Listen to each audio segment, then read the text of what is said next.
Welcome back to the Deep Dive. Today, we're digging into a company that's really going through it. I mean, not just navigating markets, but in the middle of this massive structural transformation. Yeah, it's a big one. We're talking about DuPont. Exactly, DuPont. And we really need to understand what this new DuPont actually looks like, financially, strategically, especially now these complex separations are finally happening. That's absolutely right. And our sources here are the third quarter 2025 financial results. But like you said, we can't just read the headlines. We have to focus on the continuing operations because, well, the real story is what's left after these spinoffs, right? It's all about extraction and refocusing. It sounds like a really complex time. Assets going out and the core business is having to step up. Precisely. They're being asked to carry the growth mandate now. So our mission today, for you listening, is to kind of give you the blueprint for this emerging company. We need to unpack, I think, three main things. First, the Q3 performance itself. It beat guidance, but it sounds like it's full of noise from these separations. Definitely noisy. Second, we need to dissect what's driving the core growth. You mentioned healthcare and water, and also understand the drag from their legacy industrial side. Yeah, the diversified industrial segment. And finally, let's break down their capital allocation plan. It seems pretty aggressive, maybe designed to send a signal post-spin. Confidence signal, absolutely. So just to set the stage, the snapshot numbers, they look okay on paper. What are we looking at? Q3 sales were $3.1 billion. That's up 7% overall, 6% organic growth. Okay, 6% organic. And operating EBITDA landed at $840 million, which is a 6% increase year over year. Those numbers actually sound pretty good, especially for a company going through such upheaval. They do, but like you said, we need to get into the context straight away because they're tricky figures to trust just like that. Right. Okay, let's unpack that complexity then, because trying to figure out organic growth right now feels, I don't know, like hitting a moving target in a hurricane or something. Yeah, that's not far off. You've got two huge portfolio changes really muddying the waters. The big one is the CUNY Electronics spinoff, right? Electronics Co. That's done. That's done. Became official November 1st, 2025. So Q3 still had CUNY's performance baked in. Significant noise there. And then there's the other one. The pending Aramid's divestiture, that's the Kevlar and Nomex business. That's expected Q1 2026. So Q3 numbers included a business that's now gone, and we need to mentally adjust for that. Exactly. But the complexity isn't just what businesses are in or out. It's also about when the sales happened. There's this really interesting anomaly, a $70 million order timing shift. Wait, $70 million, was that DuPont pushing sales into the quarter? No, actually quite the opposite in terms of who drove it. It was entirely customer-driven. Really? Because DuPont had to have this specific systems blackout period in early October, it was tied directly to the CUNY separation, the system cutover. Yeah.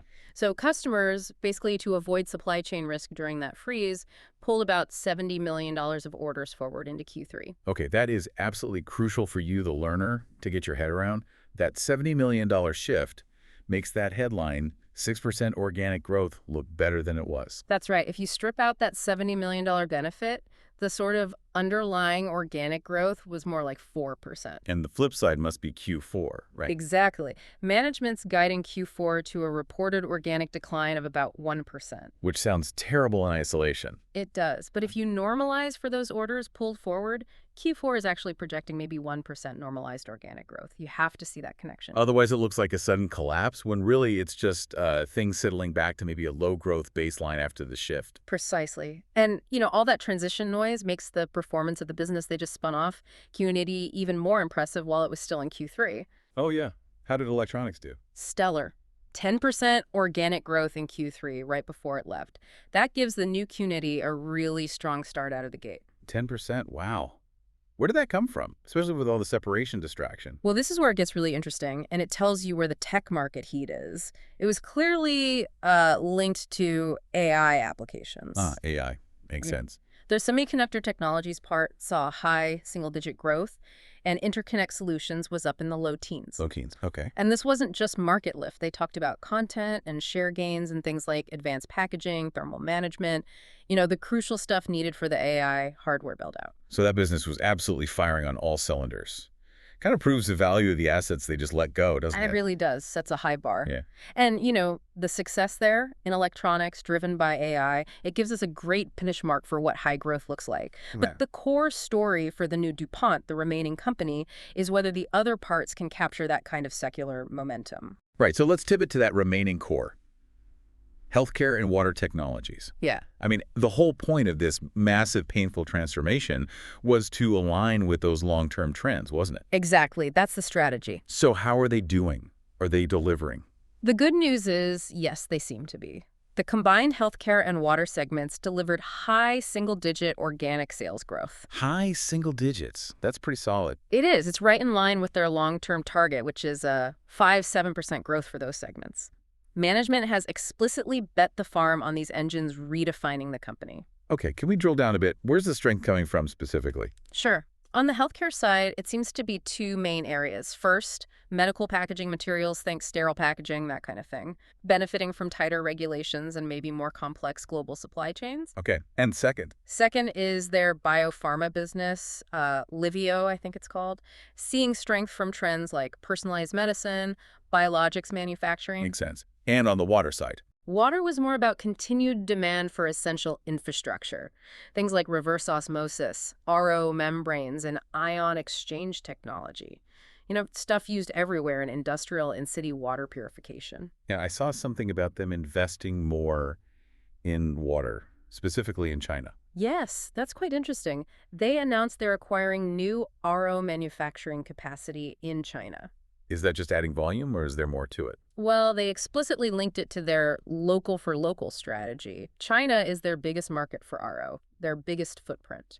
So making it there makes sense. Right. It reduces geopolitical supply chain risks, should improve delivery times, lets them tailor products for the local market instead of just exporting everything globally. It's a strategic move. That focus on market relevance seems to pop up elsewhere, too. I think I saw something about Tyvek, their PPE gear. Yeah, they launched new Tyvek Apex garments, and what stood out to me there was the focus on the user. They highlighted enhanced breathability. Now, that might sound small, but crucially, they claim it maintains the same protection and durability Tyvek is known for. And why does breathability matter so much? Well, in tough industrial jobs, if gear is more comfortable, workers are more likely to wear it properly, right? So better comfort can actually lead to better safety compliance. It's smart innovation. Okay, so healthcare and water are performing well, hitting those mid-single-digit targets. But you mentioned earlier that the other half of the business, diversified industrials or DI, is acting as an anchor. Yeah, that's the challenge. It makes the overall average performance look weaker than the core growth engines. DI was up only low single digits organically. Low single digits. Oh, But wait, didn't we say we need to adjust for that timing shift? good point. Yes. If you adjust for that $70 million shift, DI was essentially flat. Zero growth. Flat. Yeah. Okay, and what's actually in that DI segment again? It's largely their sort of legacy materials businesses, things like engineered polymers, some specialized stuff for aerospace and auto, and critically, materials tied to construction and shelter markets. Construction. That's often the cyclical problem child, isn't it? It really is. And that seems to be the main drag here. The documents mention continued softness in construction and shelter markets globally. How bad is it? Did they quantify it? They did. They expect construction specifically to be down around 4% organically for the full year 2025. 4% down. Ouch. Yep. And how much of DuPont's total business is tied to construction? It's significant, about 25% of total revenues. A quarter of the company. Okay, so you've got a quarter of the business shrinking by 4%, while maybe half the business, healthcare and water, is growing around 6–7%. Yeah. You can see how that pulls the average down. Exactly. Healthcare and water are paddling hard just to offset that construction drag. Is there anything positive happening within DI, or is it all doom and gloom? There is a counterpoint. They did say they're seeing some momentum building in other parts of DI, specifically the industrial technologies portion. What does that include? Things like next-gen mobility, specialized auto applications, aerospace components. That area is showing some positive growth, particularly in the U.S. and North America. Okay, so that's helping offset the construction weakness a bit, preventing DI from actually shrinking overall. Right. It's essential positive movement. But to really combat these headwinds, they're not just waiting for markets to turn. They're pushing hard internally. The operational overhaul, I saw they mentioned that, focusing on productivity. Yeah, a renewed focus on lean manufacturing, operational excellence. They even highlighted a new hire, Dave Cook. Dave Cook. Where's he from? He comes with a strong Danaher background. He's there to lead this new operations framework. Danaher. Okay, for anyone listening who doesn't know, Danaher is almost legendary for its focus on lean, metrics, financial discipline.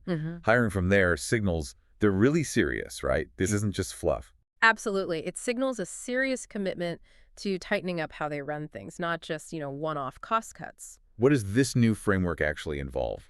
Well, they talked about enhanced management standards and an updated toolkit focused on OEE, that's overall equipment effectiveness, a key manufacturing metric. Measures how well you're using your machines, basically. Right, and improved reliability measures to cut down unplanned downtime. Plus, they're rolling out 8 core KPIs across the board. 8 KPIs, what kind? 4 financial, 2 customer-focused, 2 employee-focused. The idea is to bring just unprecedented rigor and consistency to how they measure and manage performance. It's about making efficiency systemic. And does this tie into a bigger portfolio goal? You mentioned refocusing earlier. It does. The long-term structural goal is pretty clear. Right now, the business is roughly 50-50 between healthcare and water and diversified industrial. Okay. They want to shift that mix so that 2/3 of the company is focused on those secular, mid-single-digit growth end markets, meaning healthcare and water. Which implies, what? More divestitures from DI down the line. Or just growing H&W much faster. Probably a bit of both. Either simplifying DI more over time or just outgrowing it significantly, making DI a smaller piece of the overall pie. Right. So all this transformation, the spin-offs, the operational drive, it provides the context for their new capital allocation strategy. Right. With the separations largely done, the balance sheet looking cleaner, they're now focused on returning cash to shareholders. Aggressively returning value. That seems to be the message. What were the big announcements? Well, a new $2 billion share repurchase authorization. That's pretty substantial. $2 billion, okay. And they're not waiting around. They're launching a $500 million accelerated share repurchase and ASR almost immediately. Wow, $500 million straight away. But hang on, you mentioned earlier they got $4.2 billion in cash from the CUNY separation, right? That's correct. A big cash infusion. And you also said their debt is already pretty conservative. So why only a $2 billion buyback authorization? Why not, say, a huge special dividend or an even bigger ASR with all that cash? That's a really sharp question. I think it reflects a balanced approach. Yes, the balance sheet is healthy. They mentioned starting net debt to EBITDA around 1.7x, which is well below their target of keeping it under 2x. So they have room. They have room, but they also likely want to keep some dry powder.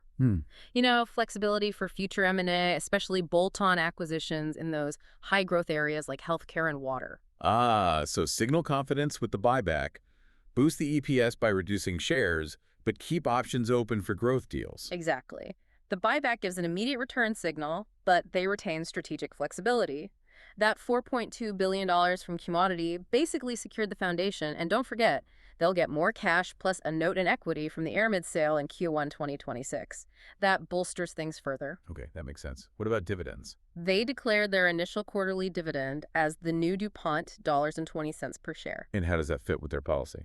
It keeps them right in their target payout ratio, which they said is 35% to 45% of earnings, so it's a sustainable starting point. And looking further out, did they talk about medium-term goals? They did. They reaffirmed their targets for the 2026-2028 period. They expect to consistently deliver 3% to 4% organic sales CAGR, compound annual growth rate. 3 to 4% top-line growth. And this is where that operational rigor really connects to shareholder value. They're projecting 150 to 200 basis points of margin expansion over that period. Margin expansion.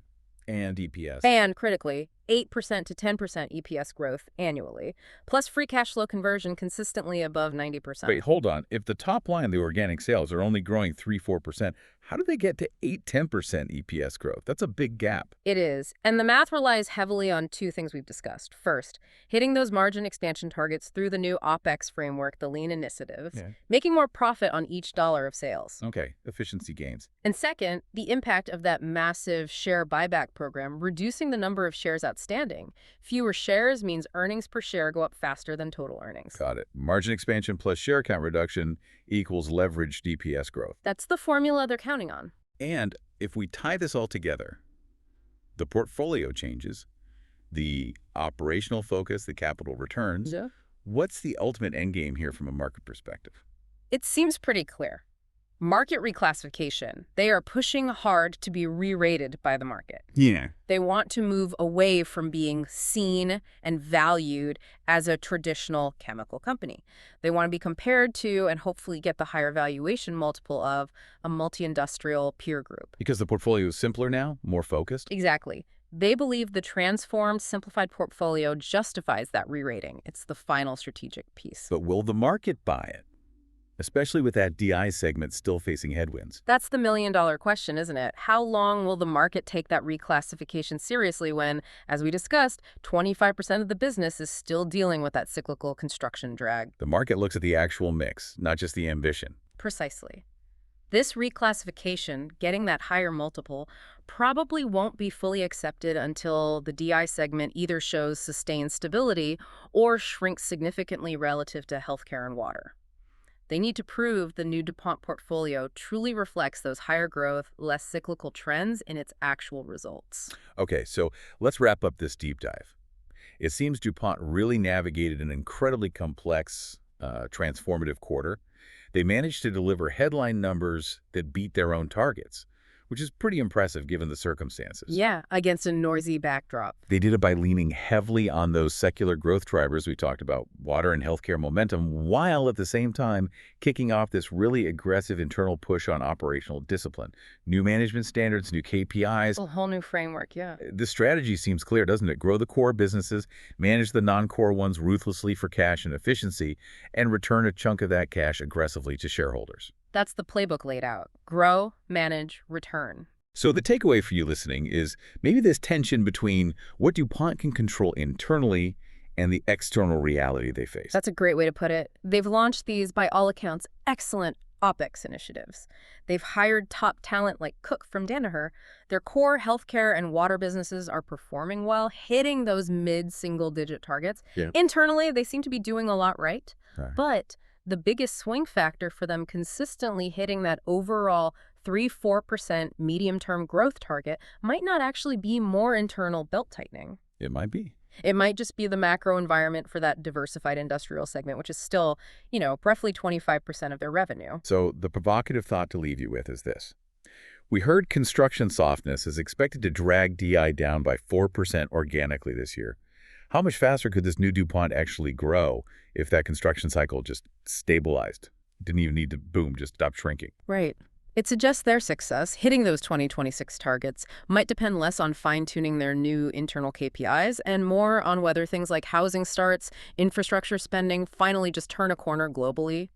How much effort goes into internal fixing versus just waiting for the tide to lift a significant part of their boat. Something to think about.